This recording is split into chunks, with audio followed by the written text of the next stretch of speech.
70 years ago, the Hope family was brutally murdered, and 17-year-old Lenora Hope survived. But what really happened that night?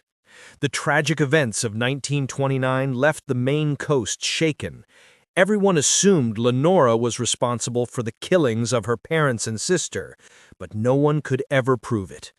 Silent for decades and confined to a wheelchair, Lenora has lived in the crumbling Hope's End mansion, never speaking of that fateful night until now.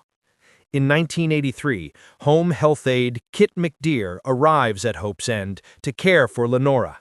As Lenora communicates through an old typewriter, she finally makes a chilling offer. "I want to tell you everything."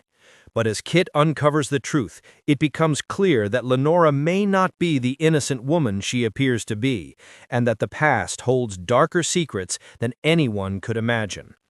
A gripping psychological thriller filled with suspense, shocking twists, and a haunting tale of murder and deceit, the only one left, will keep you on the edge of your seat until the very last page. Click the free audiobook link in the description and listen now. Uncover the chilling secrets of the Hope family and discover the truth behind the only one left alive.